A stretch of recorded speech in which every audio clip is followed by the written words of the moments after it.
kita mulai dari pertama ya. Jadi kenapa kita harus mempelajari konten kreator?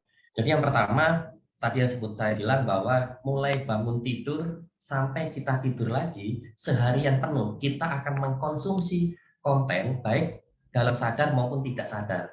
Ya contoh misalnya bangun tidur, pegang handphone, buka Instagram, buka YouTube, buka WhatsApp, dan macam-macam. Itu semuanya kita membutuhkan konten. Mau tidur, kita nonton Netflix. Mungkin ada yang lihat YouTube dan macam-macam. Nah, artinya kalau misalnya kita tahu bahwa di luar sana banyak orang yang membutuhkan konten, maka kita bisa mengambil keuntungan ketika kita memiliki skill untuk bisa membuat suatu konten. Nah, kemudian yang jadi pertanyaan adalah apa sih manfaat ketika kita menjadi seorang mahasiswa yang sebentar lagi mau lulus? Kira-kira apa manfaatnya kalau kita menjadi konten kreator? Ya, oke. Next, Coach Miguel. Nah, di sini nih. Yang pertama, ini adalah meningkatkan daya saing dan nilai tambah. Ya, seperti mungkin saya akan mencari contoh, misalnya tadi seperti Mas Yoga ya. Sebenarnya Kak Yoga orangnya jujur, tapi teman-teman yang lain ini nggak ada yang jujur. Maka kejujuran itu akan menjadi nilai tambah dari Kak Yoga. Tapi ketika mahasiswa yang lain ikut jujur, maka kejujuran bukan lagi nilai tambah. Nah, kali ini sama seperti halnya menjadi konten kreator. Ya, konten kreator ini akan menjadi nilai tambah. Sehingga ketika mahasiswa lain tidak memiliki skill yang sama untuk skill untuk membuat konten, maka konten kreator ini akan menjadi nilai tambah dari teman-teman supaya menjadi sapi ungu. Ya, ya apa sih maksudnya Coach sapi ungu ya? Contoh misalnya ada 10 sapi di depan kita. 9 diantaranya warnanya putih, 1 warnanya ungu. Kira-kira teman-teman yang lihat yang mana nih? Pasti sapi ungu gitu kan. Nah, kenapa? Karena dia berbeda atau memiliki nilai tambah dibanding yang lain. Nah, kemudian yang menarik adalah yang kedua adalah tentang Indonesia ini sangat minim digital talent. Nah, inilah yang membuat suatu dasar kenapa UNAS bekerja sama dengan Akademi Inspirasi untuk mengajari teman-teman tentang digital talent ya. Karena apa? Kita penduduk terbesar nomor 4 di dunia, tapi kalau ngomong tentang digital talent, kita jauh tertinggal dengan negara-negara yang jauh lebih kecil dibanding kita. Ya, mungkin teman-teman juga kalau mengikuti tentang politik dunia ya, salah satunya kemarin yang isu terkini ini tentang Perdana Menteri Inggris orang India, dan salah satunya yang membuat India sekarang bertumbuh ekonomi dengan sangat dahsyat, yaitu adalah salah satu wilayah di India ini mirip Silicon Valley-nya Amerika gitu ya. Jadi mereka sudah punya suatu wilayah yang memang khusus untuk mengelola para digital talent-nya. Nah, yang kedua, yang ketiga adalah bisa mendapatkan tambahan uang. Nanti akan saya jelaskan bagaimana sih caranya memonetize atau menghasilkan uang ketika teman-teman menjadi seorang konten kreator. Nah, berikutnya adalah portofolio. Nah, ini penting ya, ini sangat perhatikan. Para CEO di era sekarang ketika mereka ingin mempekerjakan karyawan, mereka akan diminta sosmednya. Fungsinya apa? Fungsinya adalah untuk mengenali kepribadian dari orang yang akan mereka rekrut menjadi seorang karyawan. Dan kita tahu bahwa kita ini terlihat kepribadiannya secara tidak langsung itu dari sosmed kita masing-masing. Entah dari akun TikTok kita, entah akun dari sosmed kita, atau macam-macam. Dan ini akan menjadi suatu pertimbangan bagi perusahaan apakah Anda akan diterima atau dipekerjakan di perusahaan mereka. Karena salah satu permintaan tertinggi sekarang ini adalah mereka-mereka bukan hanya sekedar menjadi karyawan biasa, tapi mereka punya skill tambahan yang memiliki nilai tambah dibanding yang lain, yaitu tentang digital marketing. Kemudian daya ungkit ini jelas ya. Saya memiliki 4 jenis bisnis yang saya lakukan hari ini. 3 diantaranya saya kontrol semuanya melalui digital marketing. Ya. Dan ini sangat-sangat powerful dikarenakan ketika teman-teman nanti memiliki skill digital marketing, terutama menjadi seorang konten kreator, ini bisa benar-benar mengungkit karir kita di masa depan. Baik teman-teman akan menjadi seorang karyawan maupun seorang pebisnis. Nah, alasan-alasan seperti inilah yang membuat teman-teman kenapa hari ini atau malam ini bukan hanya sekedar mendapatkan materi, tapi materi ini akan sangat bermanfaat untuk teman-teman di masa depan. Ya, next berikutnya lagi. Nah, kemudian secara mindset ini bagaimana? Secara mindset kita harus paham ternyata di internet ya uang itu mengalir dari konten consumer menuju konten kreator. Ya, seperti yang saya bilang tadi, teman-teman mau buka platform apapun, selalu yang dicari itu konten. Dan ketika konten tersebut itu relate dengan kita, entah kenapa, kita akan melihat konten tersebut meskipun mungkin kontennya hanya beberapa detik. Ya, tapi kembali lagi, inilah maksud dari konten kreator untuk menarik perhatian teman-teman semuanya untuk eh, melegalkan ya atau memudahkan mereka menyampaikan suatu komunikasi. Nah, karena sosmed itu bukan hanya sekedar galeri foto, ya, tapi sosmed sekarang ini menjadi media untuk komunikasi. Nah, kemudian perkembangan teknologi saat ini juga membuat orang biasa yang tidak memiliki modal yang cukup kuat itu bisa menjadi terkenal. Ya, mungkin kita pernah tahu beberapa tahun yang lalu tentang Justin Bieber. Justin Bieber ini bukan siapa-siapa ya, tapi karena beliau ini kemudian ngupload di YouTube. Kemudian ada salah satu produser yang melihat, ini orang kelihatannya dia punya punya kelebihan, dan akhirnya singkat cerita diketemukanlah dengan Usher, dan kita tahu sekarang Justin Bieber adalah salah satu orang yang cukup terkenal di dunia tentang dunia tarik suara.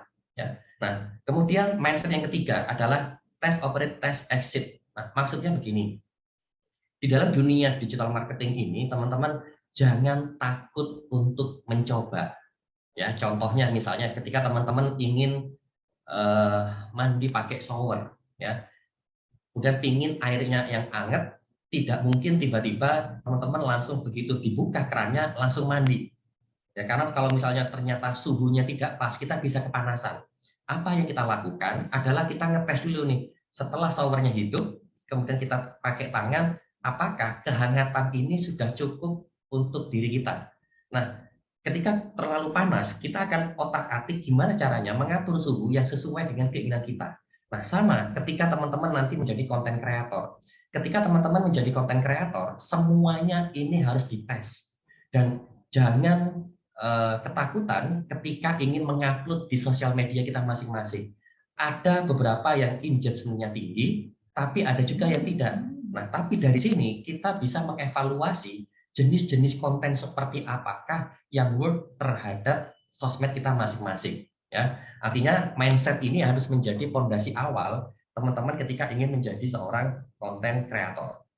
Oke, next berikutnya, Coach.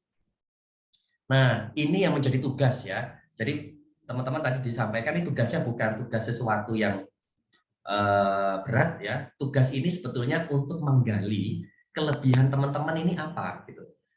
Kesalahan fatal, kenapa seseorang tidak bisa bertumbuh menjadi pribadi yang lebih baik dari waktu ke waktu? Karena banyak dari kita ini salah menggunakan mindset untuk menggali potensi diri kita masing-masing. Kebanyakan dari kita ini fokus pada kekurangan. Padahal prinsip untuk bertumbuh itu 80, 10, 10. Artinya 80% teman-teman harus fokus apa sih yang menjadi kelebihan kita masing-masing. 10%-nya ini untuk kekurangan kita, 10%-nya lagi untuk mempelajari hal-hal baru. Kalau teman-teman menggunakan prinsip ini, maka mau tidak mau, teman-teman akan menjadi suatu sosok pribadi yang sangat luar biasa di masa depan. Nah, tugas yang harus Anda tulis nanti adalah ada 3. Yang pertama, tulis 3 hal yang membuat Anda itu merasa paling hebat atau lebih hebat dibanding yang lain. Dan yang kedua, tulis 3 hal yang membuat Anda itu suka banget kuliah di UNAS. Ya. Kemudian yang ketiga, tulis 3 hal yang menjadi titik balik dalam kehidupan Anda. Atau kita sebut namanya aha moment. Ya, aha moment ini contoh misalnya begini. Contoh, saya ketika berbisnis pernah tertipu sampai puluhan juta. Ya. Dan gara-gara momen tersebut, akhirnya saya ketika ingin membuka suatu bisnis baru, saya tidak tergesa-gesa atau tidak terburu-buru untuk membuat suatu deal. Karena apa? Karena aha momen ketika saya tertipu puluhan juta waktu itu menjadi titik balik saya untuk lebih berhati-hati. Dan saya tidak tahu apa aha momen dari teman-teman semuanya, dan aha momen itulah yang membuat kita itu bertumbuh menjadi lebih baik, ya.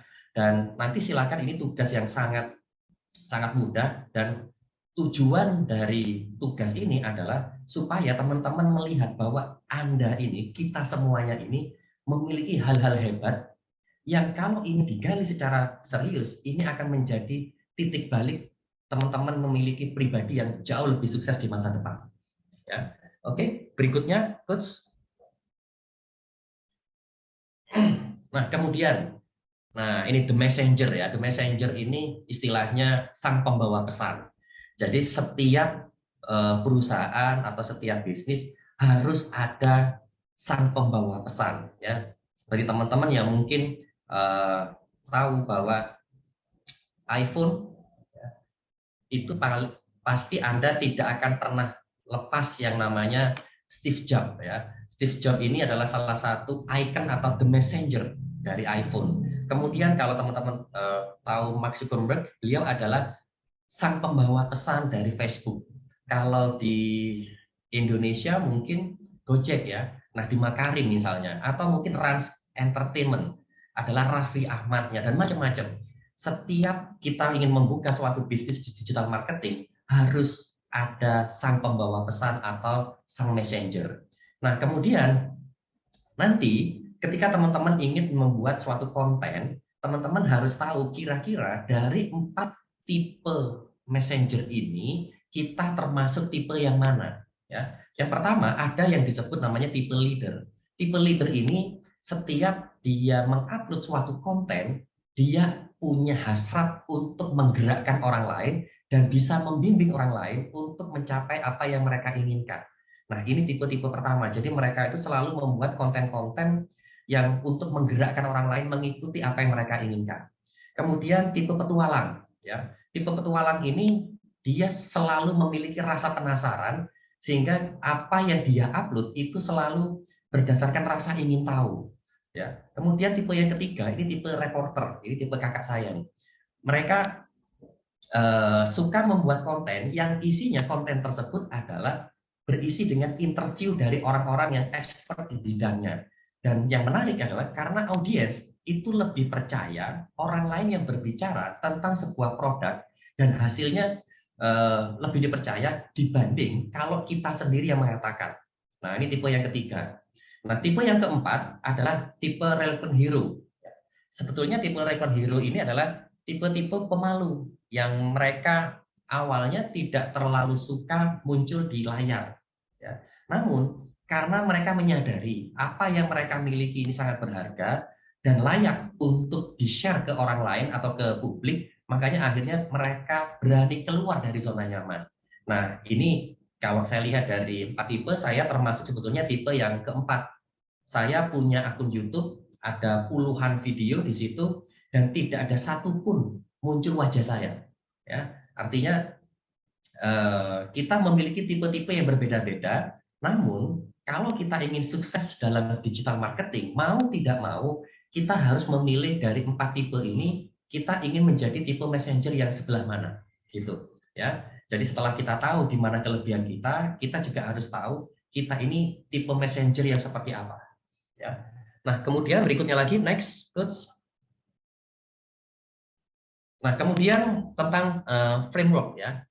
Framework ini adalah kita harus tahu kerangka berpikir kita dalam menjadi konten kreator ini seperti apa. Ya, pertama kita harus tahu sosmed ini bukan galeri foto, ya, melainkan channel untuk komunikasi supaya apa yang kita inginkan pesannya itu nyampai kepada audiens kita masing-masing. Kemudian supaya konten kita menarik, kita harus memiliki backstory atau latar belakang kenapa Anda harus mengupload atau membuat konten ini kepada mereka, ya, supaya audiens ini merasa cocok. Ada kemiripan, ya, ada istilah namanya kemiripan menarik kemiripan. Semakin relate, semakin mirip backstory Anda, maka Anda ini akan sangat mudah diterima oleh para audiens kita masing-masing. Nah, memang untuk membangun suatu konten kelihatannya sepele, cuma ngupload, tapi apakah konten kita itu akan tinggi engagement-nya, atau banyak yang nge-like, banyak yang komen, banyak yang nge-share? Ini ternyata ada kerangkanya.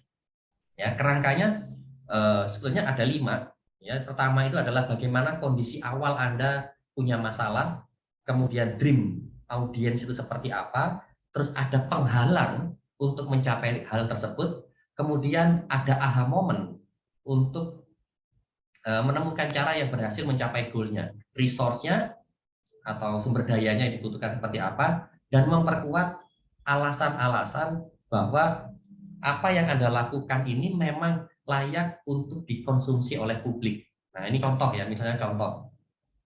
Ketika teman-teman misalnya ingin menjual tentang suplemen penurun berat badan, ya.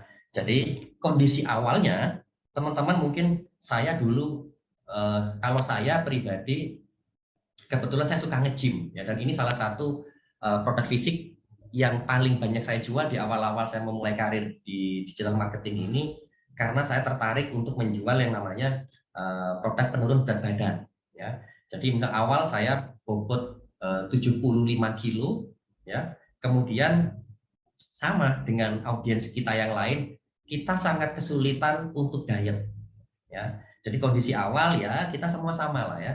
Kemudian dreams-nya apa? Dreams-nya adalah kita bisa turun misalnya 5 kilo. Dari 75 ingin turun menjadi 70 kilo. Nah, kemudian penghalangnya apa? Penghalangnya adalah kita tidak memiliki pengetahuan yang cukup tentang pola diet. Kemudian aha momennya apa? Aha momennya adalah ketika saya belajar tentang nutrisi, tentang protein, tentang serat, tentang karbohidrat, tentang makro dan mikronutrisi, akhirnya saya tahu ini adalah suatu cara saya bisa mencapai goal saya ya, untuk mencapai dari 75 menjadi 70 kilo. Kemudian sumber dayanya apa? Sumber dayanya adalah saya harus memiliki personal trainer yang akan membimbing saya supaya nanti saya bisa mencapai goal saya, dan beliau ini akan mengingatkan saya hal-hal yang harus saya lakukan. Terus kemudian yang terakhir adalah memperkuat alasan. Karena kita tahu orang yang obesitas ini akan memiliki potensi untuk kurangnya kesehatan di masa depan ya. Contoh mungkin diabetes, mungkin kolesterol dan macam-macam. Dan karena hal inilah saya ingin berbagi ke teman-teman semuanya supaya kita sama-sama memiliki gaya hidup yang sehat. Nah, ini contoh untuk membangun backstory ya. Nanti studi kasusnya untuk teman-teman semuanya adalah nanti kita akan mencoba mempromosikan subobjeknya ini tentang kampus ya. Nanti teman-teman bisa pelajari bagaimana sih membangun backstory-nya, dan pertemuan-pertemuan berikutnya baru kita akan praktek bagaimana membuat kontennya yang akan dibimbing oleh Coach Putri, Coach Nida, kemudian ada Coach Lukman nanti. Oke, berikutnya next. Nah, false belief ya. False belief ini artinya keyakinan yang salah. Nah, apa yang dimaksud? Jadi contoh begini, ketika teman-teman membangun sosmed, saya mungkin di sini paling gampang mungkin entah akun TikTok maupun YouTube maupun Facebook maupun Instagram ya. Mereka audiens maksudnya memfollow kita dan berinteraksi dengan kita karena mereka percaya apa yang kita posting itu memang benar-benar bermanfaat bagi mereka. Namun kebalikannya, kenapa ketika kita memposting sesuatu kemudian banyak yang unfollow? Jadi follower kita semakin berkurang karena ada keyakinan yang salah tentang apa yang Anda posting. Mereka mengatakan kayaknya ini nggak benar, kayaknya ini salah, kayaknya ini nggak relate dengan apa yang kita yakini ya. Dan false belief ini tercipta karena sebelumnya mereka memiliki pengalaman yang kurang baik atau kurang menyenangkan di waktu-waktu sebelumnya ya. Contoh misalnya banyak ya, saya di awal-awal saya itu gengsi untuk jualan ya. Kenapa saya gengsi untuk jualan? Karena bagi saya jualan itu nggak keren. Dan saya secara background latar belakang juga bukan dari kalangan pengusaha. Namun berbeda ketika saya menikah dengan istri saya, dan kebetulan istri saya ini orang Chinese, dan Chinese di keluarga beliau mulai dari kecil mereka itu sudah familiar dengan berdagang. Nah, ketika saya berkumpul dengan keluarga dari istri saya, mereka membicarakan tentang jualan dan mereka nggak gengsi. Dan saya dari sini tahu, oh kenapa banyak orang-orang Chinese mereka bisa kaya raya. Karena mereka memang secara mindset punya keyakinan yang benar, bagaimana sih, kenapa sih kok kita itu harus berdagang.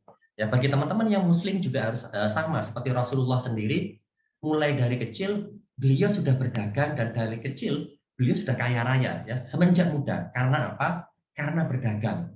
Nah, tapi beberapa dari kita ini ada yang alergi tentang jualan. Nah, dari sini makanya kita harus istilahnya banyak-banyak membaca buku dan informasi-informasi yang sesuai supaya kita tidak memiliki keyakinan yang salah sehingga kita bisa bertumbuh menjadi pribadi yang lebih baik lagi di masa depan. Begitu. Oke, next berikutnya lagi. Nah, ini ada beberapa jenis ya tentang keyakinan-keyakinan yang salah atau 3 jenis false belief. Yang pertama vehicle. Jadi ini yang menarik. Jadi mereka ini belum mencoba tapi mereka sudah ngomong ini kayaknya salah deh. Misalnya contoh begitu ya. Kemudian internal false belief. Mereka ini percaya bahwa produk yang Anda tawarkan ini bagus, tapi mereka ini tidak percaya apakah diri mereka mampu untuk melakukan hal tersebut. Terus yang ketiga ini eksternal. Nah, eksternal ini biasanya ada bisikan-bisikan dari orang-orang sekitarnya. Ya kayak contoh misalnya mungkin tentang suplemen tadi ya. Saya berbicara tentang gym misalnya. Mereka belum nyoba nge-gym dan mereka mengatakan kayaknya saya kayaknya nge-gym itu nggak cocok buat saya. Padahal mereka seumur hidup belum pernah nge-gym. Nah, kemudian ada false belief yang kedua, yaitu adalah mereka tidak percaya apakah mereka mampu. Mereka mengatakan diri mereka sendiri, kayaknya kalau saya nge-gym, saya nggak mungkin deh saya bisa menurunkan berat badan. Meskipun saya nge-gym, kayaknya saya nggak mungkin deh punya body yang bagus atau lebih sehat lagi. Nah, ini dari internal. Kemudian kalau faktor eksternalnya, ketika kita ingin mencoba nge-gym, terutama cewek nih yang paling banyak, nanti dibilangin begini, kamu tahu nggak kalau kamu nanti nge-gym, kamu nanti berotot kekar kayak cowok loh. Akhirnya dia mengurungkan niatnya untuk belajar nge-gym. Padahal kalau kita tahu semua top model di dunia ini, untuk mereka menjadi top model profesional, wajib untuk berolahraga atau nge-gym. Ya, nah di sini kita harus tahu bahwa ternyata untuk mengatasi false belief ini, kita harus menemukan suatu data atau logika berpikir ataupun kisah-kisah yang bisa membuat keyakinan salah itu bisa runtuh. Ya, nah disinilah fungsi dari iklan. Kenapa kalau teman-teman melihat iklan itu tayangnya selalu berulang dan berulang ya, mau baik itu di televisi, kemudian di sosmed dan macam-macam. Karena ternyata penayangan iklan yang berkali-kali tayang ini bisa meruntuhkan suatu false belief seseorang untuk mencoba atau menerima produk yang akan mereka tawarkan. Ya, jadi teman-teman ini hati-hati karena ternyata bisa jadi faktor diri kita, bisa jadi faktor di lingkungan sekitar kita. Makanya kenapa orang sukses itu selalu memiliki lingkungan atau circle orang-orang yang positif. Kalau misalnya dari sekarang teman-teman lihat apakah lingkungan kita saat ini memang sangat mendukung untuk kita bisa bertumbuh menjadi lebih baik dan lebih baik lagi. Gitu. Ya. Oke, next berikutnya lagi. Nah, kemudian ini konten kreator bukan sekedar membuat konten dan posting di sosmed ya. Sebetulnya teman-teman ketika kita menjadi seorang konten kreator itu sama dengan berdagang atau berbisnis. Ya contoh misalnya Anda minta orang itu untuk bisa follow kita, itu jualan. Teman-teman minta untuk link misalnya, itu juga jualan. Ketika kita menginginkan orang lain untuk komen di postingan kita, itu pun juga jualan. Ketika teman-teman meminta orang untuk nge-like, itu pun juga jualan. Anda ngelamar pekerjaan, itu juga jualan ya. Anda PDKT ke calon misalnya, itu pun juga jualan.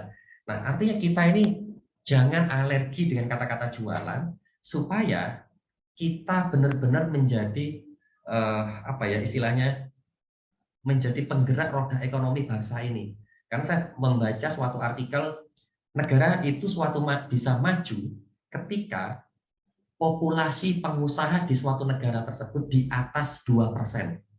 Dan ketika saya melihat data di bawahnya, yang saya bikin kaget, kenapa negara kita tidak maju? Ternyata angka populasi di Indonesia yang tertarik untuk menjadi pengusaha itu 0, artinya masih di bawah 1%. Padahal UMKM adalah roda penggerak ekonomi sebanyak 97%. Anda bisa bayangkan ketika teman-teman mahasiswa nanti tergerak hatinya untuk menjadi seorang pebisnis, ini akan bukan hanya bermanfaat untuk diri kita dan keluarga, tapi juga untuk bangsa kita masing-masing, bangsa Indonesia ya, seperti itu. Oke, next berikutnya coach. Nah, kemudian bagaimana sih nanti ketika teman-teman ingin membuat suatu konten ya? Intinya rumusnya ada 3, yaitu hook, story, dan offer. Ya, hook itu apa? Hook ini adalah pancingan supaya audiens itu ketika scroll tiba-tiba berhenti gara-gara postingan teman-teman semuanya.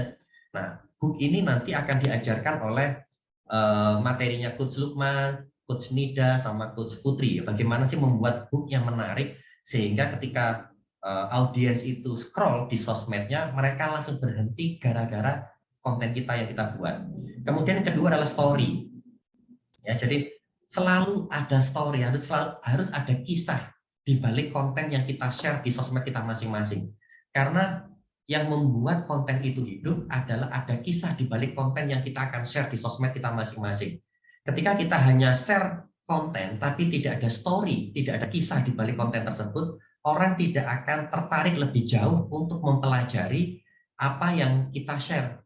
Ya, sebelum mereka ingin follow kita, mereka ingin melihat apa sih kapasitas yang Anda berikan kepada mereka, apakah konten itu bermanfaat atau tidak bermanfaat bagi mereka. Makanya itulah kenapa butuh yang namanya story. Nah, kemudian yang terakhir jangan lupa, selalu ada offer atau penawaran yang sulit sekali untuk ditolak ya. Kemarin ketika saya ikut e-course, saya kaget dengan salah satu coach yang mengajari saya, nonton bioskop bersama beliau ini bayarnya 4 juta. Saya bisa bayangkan, dan itu kalau saya tidak salah sekitar 150 orang dan sold out ya. Padahal kalau hanya sekedar nonton bioskop waktu itu The Avenger ya, itu tiketnya paling cuma 50.000. Tapi kenapa mereka bisa bayar mahal sebesar 4 juta? Karena ketika mereka nonton bareng dengan salah satu coach yang kita ikutin tersebut, mereka bisa dinner bersama dan mendapatkan materi tentang list building yang senilai 12 juta. Ketika mereka ingin nonton bareng bersama beliau, hanya bayarnya 4 juta. Dan gara-gara penawaran yang seperti ini awalnya 12 juta menjadi 4 juta, mereka dengan berebut untuk mendapatkan slot supaya bisa nonton bareng The Avenger plus mendapatkan ilmu. Seperti itu contohnya. Ya, jadi nanti kemasannya masing-masing, setiap orang berbeda-beda, tapi pada intinya kita harus belajar bagaimana sih membuat hook, story, dan offer dalam setiap postingan yang kita buat. Ya. Oke, coach, berikutnya lagi. Nah, kemudian postingan seperti apa sih yang harus kita posting nanti? Itu ada 3 hal, ya, yaitu LVR ya kalau kita singkat ya, lifestyle, value, and result.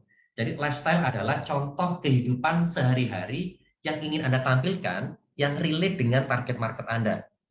Makanya kalau teman-teman lihat Raffi Ahmad misalnya ya, sebetulnya yang mulai dari pagi sampai malam isinya ya tentang lifestyle gaya hidup beliau gitu ya.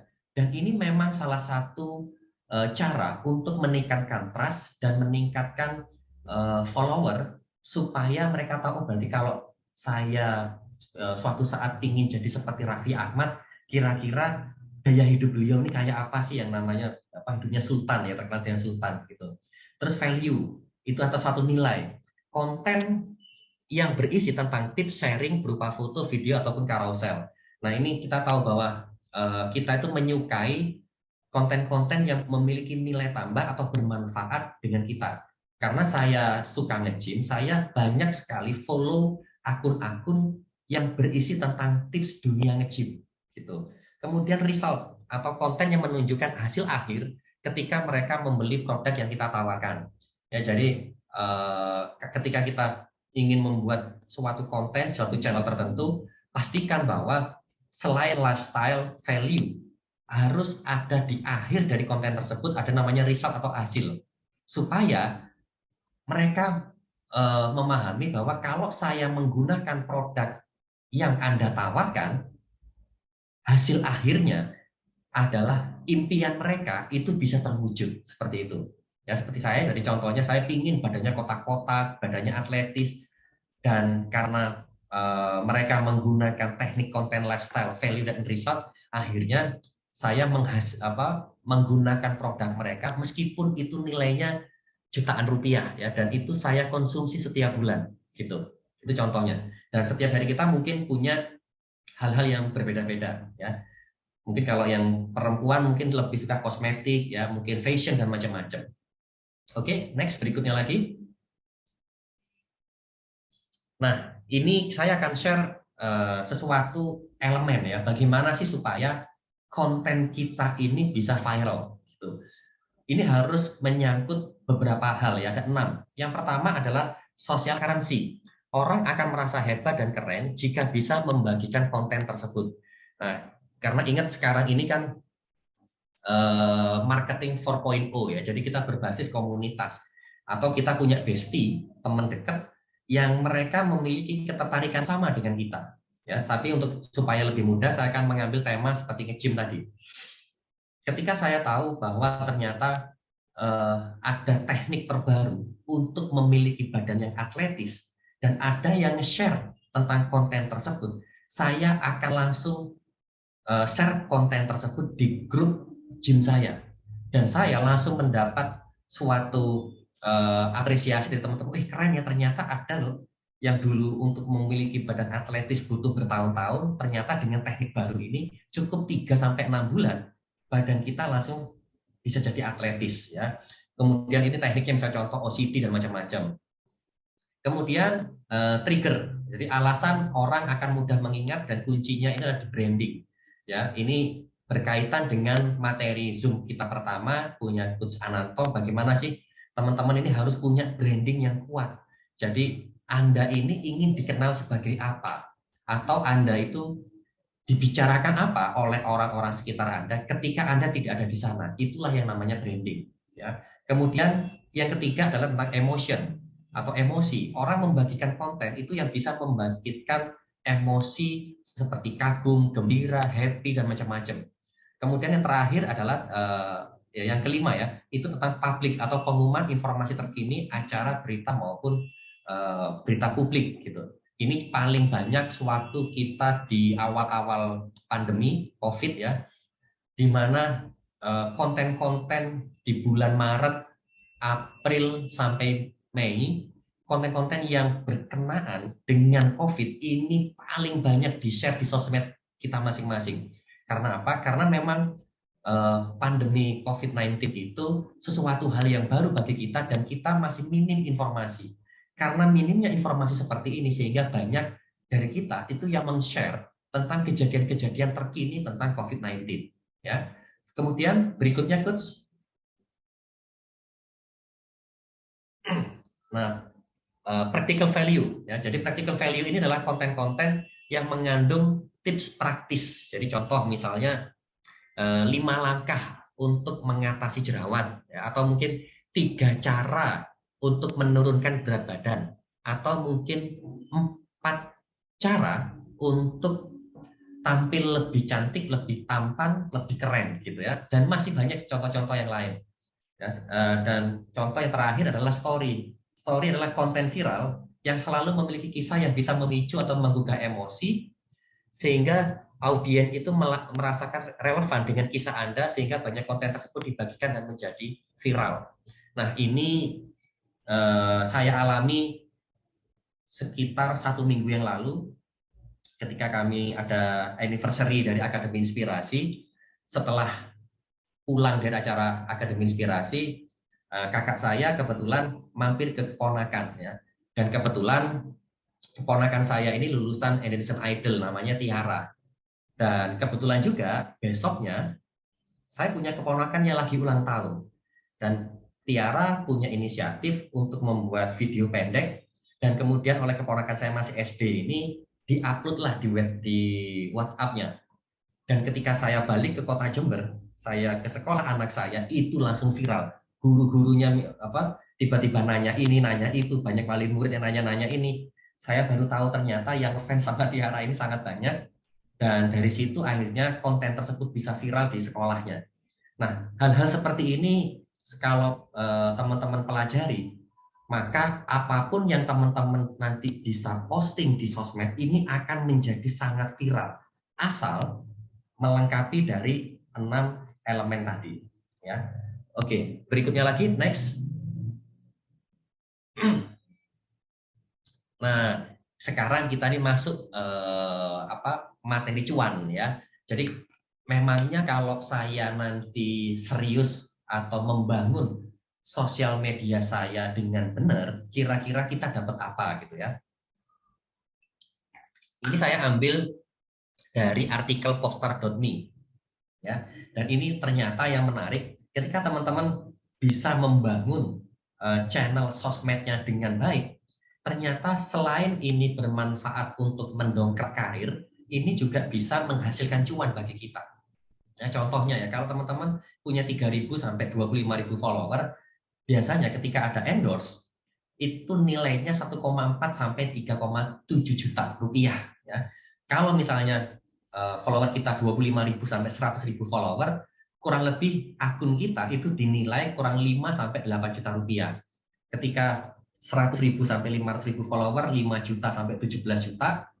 Kemudian ketika akun kita 500.000 sampai 1 juta follower, ini angkanya dinilai akun kita sekitar 17 hingga 30 juta rupiah.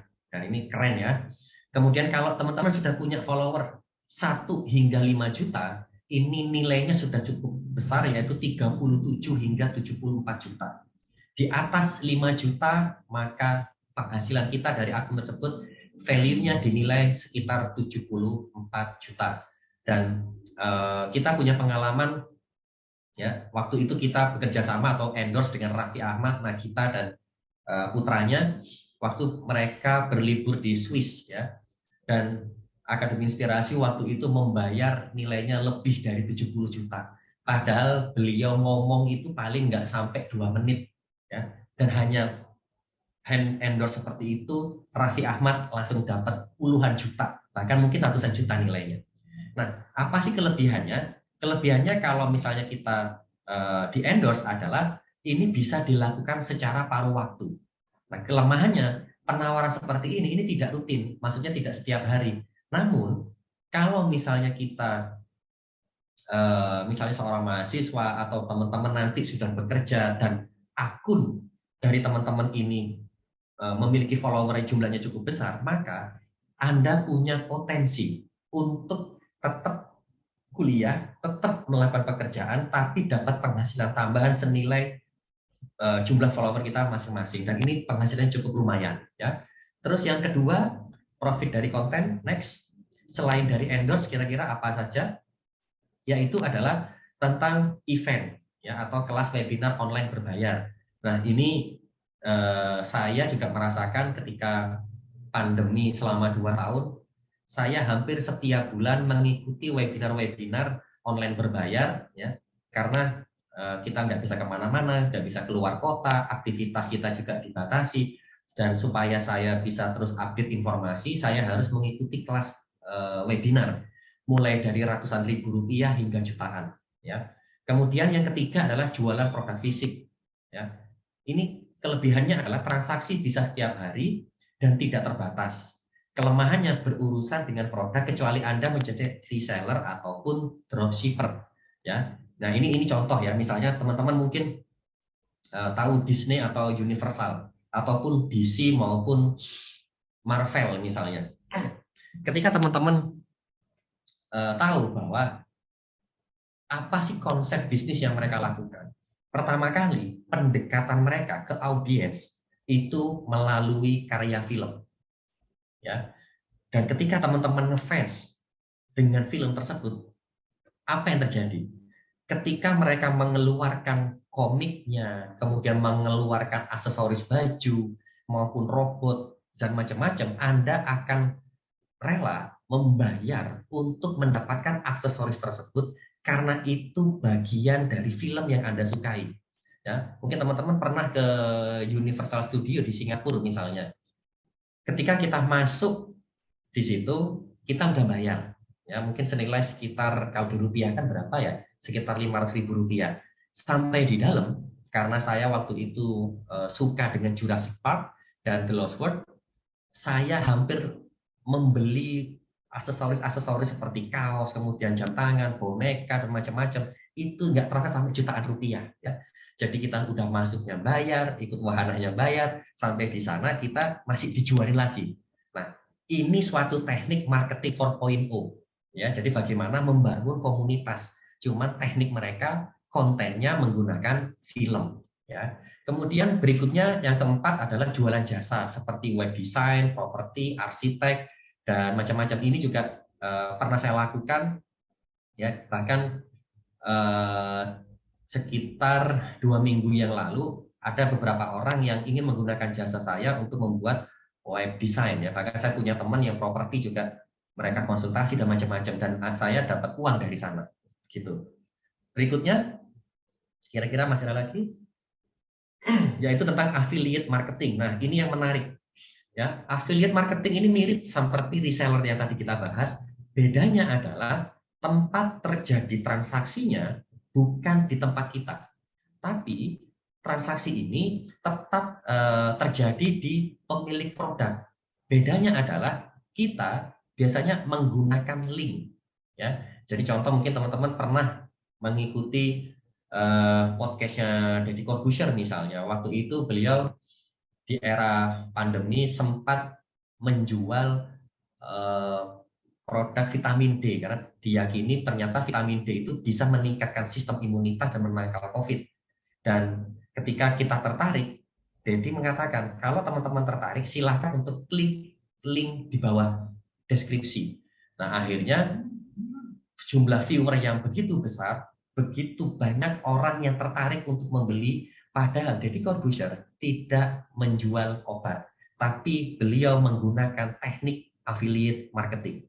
Ya. Kemudian yang keenam, yaitu tentang digital product, yaitu dibuat cuma sekali, tapi ini bisa dijual berkali-kali.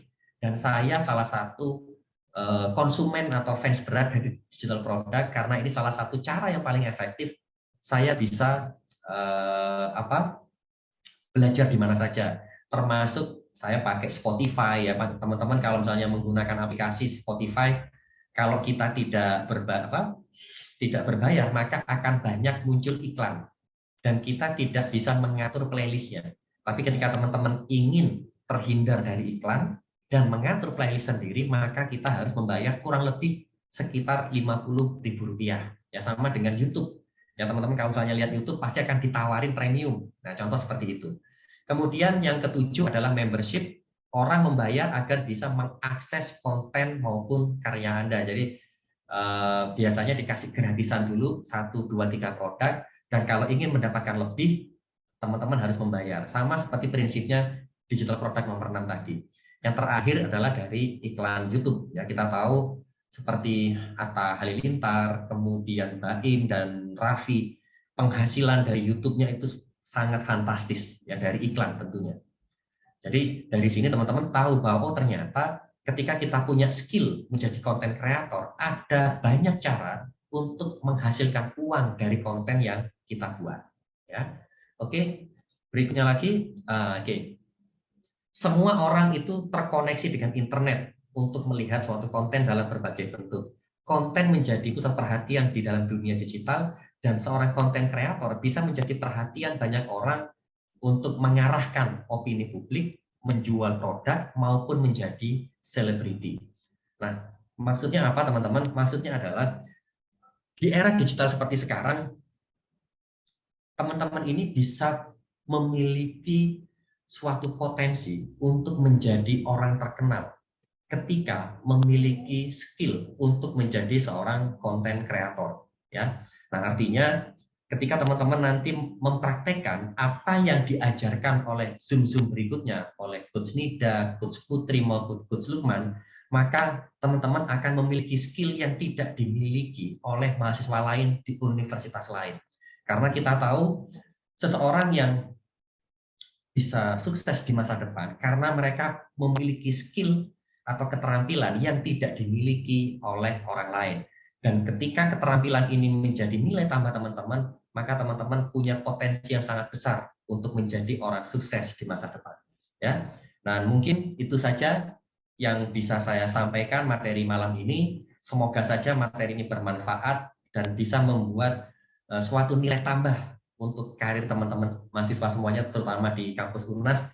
Dan saya ingin mendapatkan cerita bagaimana sih kisah sukses Anda di masa depan. Sekian, semoga bermanfaat. Wassalamualaikum warahmatullahi wabarakatuh.